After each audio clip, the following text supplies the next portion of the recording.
Hey there, everybody. Thought I would diverge into what's become a rite of passage for me over the last couple of years. History Maker Baseball is one of those unique games that took me a short time to buy into and to really sink my teeth into it and appreciate it for what it is. And since I've done that, I've also delved into fictional sets, which I thought I would never ever do because I was like, what's the point? But the point is, you can be your own. It's your own universe. You can use your imagination.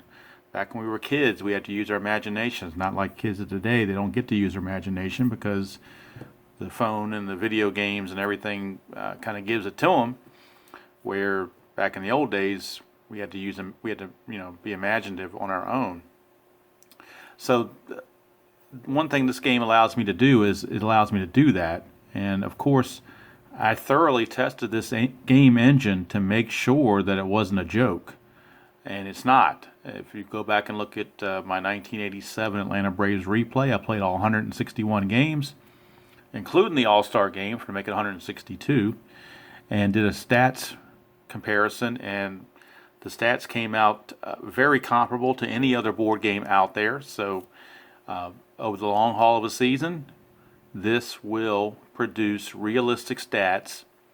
Although that's not really necessarily the point of the game. The point of the game is to take things from opening day and go through the season without any preconceived notions of who's going to do what, who's going to hit cleanup, who's going to be your closer. This guy has to hit third in the lineup or whatever. You kind of, as the general manager / manager, make those decisions yourself. And it's fluid. I mean, it can change. If you play like a couple of, maybe a week or so and somebody's not hitting well, you might want to, alter them through the lineup. Or if a guy's not doing well as a closer, swap him out, bring somebody else in. So what has become a rite of passage for me the last couple of years is the fictional set. And today, the 2019 fictional set has arrived in the mail. And the world that Play.com calls that fictional set is Baseball America. So let me slide this over out of the way, the box. Although it is a colorful, nice box. We'll move that out of the way. And this, whoops, hit the camera stand there. This is how the Baseball America set arrives. I've already unglued this, so I don't have to go through any problems, run into problems on the video for that. And typical of this, and I think History Maker may have been the first game to do this. Other games have since, I think, followed suit. They have this universal instant results table so that, if you just want to pick one team and play their season all the way through, you can auto-play the other games based on their winning percentages and who's the home and a road team. You roll one or two dice, and with one roll, you can tell who's going to win and make the notes on wins and losses and things like that. And we'll go ahead and pull this out.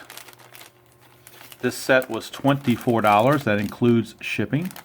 So one price included everything. All right. Baseball America 2019. Says the 7th year of fictional pro league. Let's see here. And you can they even have a summary of the new season. Go to the Baseball America page on their website, play.com/BA. Gives you an overview of that. And it gives you the cards are placed into 12 teams with little numbers on the cards, which I'll show you in a minute. And Keith has gone in and, based on the way these players are divided, figured out who's supposed to be a good team and who's supposed to be a not so good team. So you can see somebody like Team 4, I mean, they're way down. 62 and 100 is their projected win-loss total. If I wanted a real challenge, I could try to manage that team and see what I would get, but I'd probably get frustrated with them after a while and move on to somebody else. The ones that usually appeal to me are the ones that are right around 500. So probably if I pick a team to play out, it's going to probably be either Team 6, Team 2, because they're close enough, Team 9, they're really close, or Team 12. They're all within 0.12 percentage points, or this is 0.19, so less than 0.2 percentage points away from 500. So that's kind of where I'm at. I don't like to take a really good team because I feel like if I don't win, then I've blown it. And if I try a really bad team, then I'm going to get probably frustrated. So it says here, I'll just read what it says. From time to time, we're asked if Baseball America is based on a particular league division or historical season. The answer is no. The overall distribution of card qualities is roughly patterned after contemporary Big League Baseball, with perhaps not as high a level of home runs and strikeouts as is currently being generated in the major leagues. Thank goodness for that. We don't need any more of that. We need more balls put in play, less launch angles, get back to real baseball and forget this hokey pokey stuff they're doing now. Anytime you have more strikeouts in your league than you do base hits, something is grotesquely wrong, and it's because of this launch angle crap that they're coming up with. It's almost not even baseball anymore. It's hard to watch. That's why I've kind of gotten away from playing the modern season, 2018 season. It just totally frustrates me the way they do that. So it says here, and that was sorry about that tangent there. It says some players are reminiscent of real-life historical players. Doug Smoltz, for example, made a lot of people remember Dave Kingman. But in a broad sense, Baseball America is a completely distinct entity. Yes, it is. So that's the first sheet that comes with the game. And, of course, one of the things that makes History Maker Baseball unique compared to any other game are umpires. And then we have fictional umpires to go with the fictional set. Now, a lot of these umpires I recognize from last year's season, so a lot of them, carried over. Some of them may very well be new. I don't know. I have to compare them to last year and see how they turned out. But they have qualities just like the players do. So somebody like Dennis Looper with his questionable quality here could turn a strikeout to a walk, or vice versa. So umpires once in a while will have a big effect on the game. And just like the player cards, the umpire cards come on a sheet of paper with I don't know how well you can see it on the camera here, the perforated stock. So, you got to be really careful when you fold these things. The corners you just kind of, do one of these numbers, and then I can tear them off. See, I had a little Chad there, hanging Chad. This is not Florida 2000, but it is a hanging Chad. So let's get that off of there. All right, see, and then, all right, so there you go. So that's the way you basically do that. I'll do it on the other side as well. And then you get the players. So let's look at Team 1, and you can see in parentheses it's got or brackets I should say, it's got the number 1. So that tells you all these players that have the number 1 on them are on Team 1. Now the bottom row begins Team 2. Now you don't have to use these. It's your own universe. You can do whatever you like. But I trust Keith's distribution of players. And if we want to keep track and keep it, up to and use these win-loss figures for the instant results, then you pretty much need to stick to this. So the batter cards are teams 1 through 12, and then below that will be the pitcher cards, team 1 through 12. Perforate them, put them together, and you get your 12 teams. Now, at the very back, there's also ballparks. And the ballparks can make a difference, of course, depending on where you are playing. The game results, if it sends you to the ballpark, it makes a difference whether it's small or large. It makes a difference whether it's turf or grass, inside or outside. So some of these parks look very familiar from past years. Let's see if there's any that are new. I don't know if there's any that are new. There might be, but they all look kind of familiar. I don't remember Jeff Hale Stadium. Maybe it was there before. I don't know. But and some of them have these little distinctive things underneath their regular qualities that are specific to certain roles. So in this case, if you roll a 1-3-3 for right-handed batters, since the park is small, if you get that dot, or what they call a bullet, which is actually a dot, it's a home run. Blank, it's a fly out. And if you're a scrapper player, which means you don't hit a lot of home runs, it's a fly out either way. But it's just an extra boost for a right-handed hitter to get a chance to hit a home run. So those are kind of neat as well. And it comes with, let's see, 1, 2, 3. 1, 2, 3, 4, 5, 6. So it's 18 ballparks, and there's only 12 teams. So obviously, what I would try to do is to pick 12 of the ballparks that look like they'd be the most fun, and then try to match them up when I'm done with the 12 teams. So that's kind of what you get.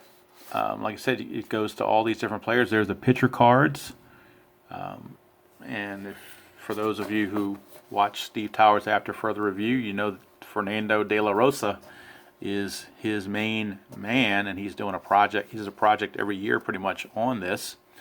And one of the nice relief pitchers they have is Derek Dr. No. I call him Dr. No after James Bond. But Derek No, and then you got the Goose Clark, if you think of Goose Gossage. Not saying he's rated as Goose Gossage. I'm just saying the name kind of, adds to it. And I think that's one of the creativity thing of Keith is coming up with these fictional names. Larry, I used to call him Flawless Larry Lawless. He doesn't have the flawless on here anymore. It's just Larry Lawless. But there's, like I said, there's different names, and some of these guys I have a hard time pronouncing. I guess you have to try to pronounce it best way you know how. Let's look at, for example, from Team 3. There's a shortstop on Team 3. If I can find him.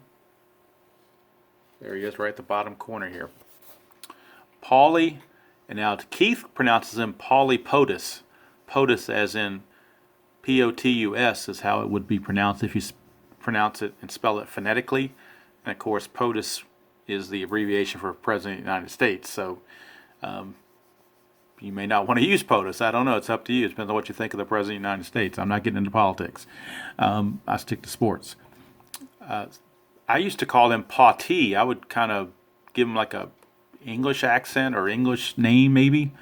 So I would call him Pautee, almost like you're here to party all night long.